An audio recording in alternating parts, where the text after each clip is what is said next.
Oui, bonjour, je vais être bref parce que François Gauthier a dit vraiment beaucoup de choses. Je voudrais remercier l'association de son initiative de réunir tous les candidats pour qu'ils puissent exposer leur projet. Nous avions en plus un bilan à exposer et donc je remercie particulièrement François Gauthier à un double titre. François Gauthier, en tant qu'adjoint à l'urbanisme et à la sécurité, d'abord nous a fait un exposé très clair et très concis.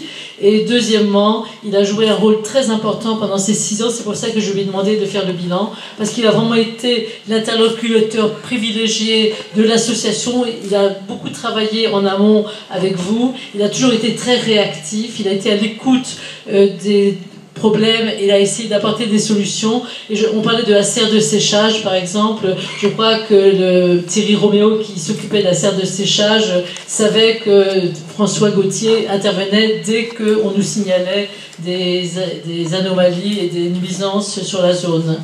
Donc, en janvier 2008, vous avez effectivement déjà organisé une réunion où vous nous demandiez de présenter nos projets.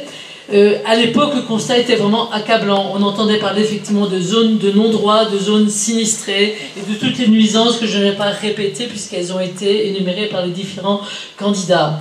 Donc nous avions pris un certain nombre d'engagements. Nous avions dit que nous allions faire respecter la législation par les entreprises en place et que nous allions travailler auprès de ces entreprises pour qu'elles respectent les règles.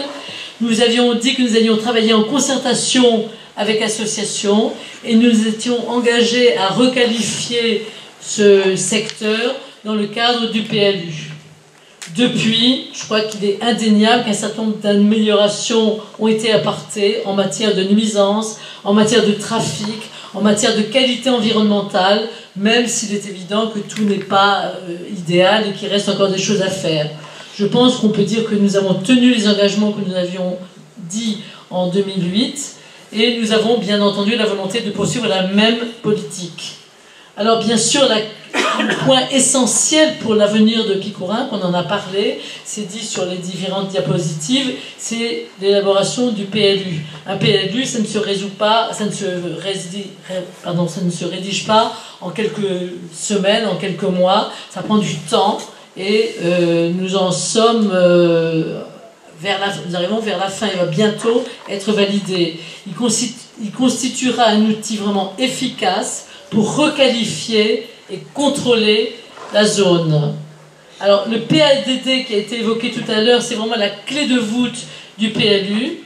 Ce PADD est tout à fait officiel, il a été présenté au conseil municipal et débattu en conseil municipal le 21 novembre 2012. Ensuite, il a été présenté dans une exposition qui était en mairie du 27 avril au 31 mai 2013 et chacun peut en prendre connaissance et faire part de ses observations. Or, ce PADD stipule très clairement notre volonté de requalifier le site de Picourinc en une zone artisanale. À la page 15 du PADD, il est question de Picourinc et il est dit clairement la zone à vocation artisanale et industrielle inscrite dans le POS, toujours en vigueur, est un espace d'activité dégradé et peu organisé. Cet espace d'activité sera requalifié en zone artisanale. Le PLU s'oriente vers la requalification de ce tissu constitué en interdisant l'implantation d'activités industrielles ou lors de reconversion d'activités, en limitant les risques et les nuisances associés aux activités, et en exigeant une plus grande qualité urbaine, architecturale et paysagère.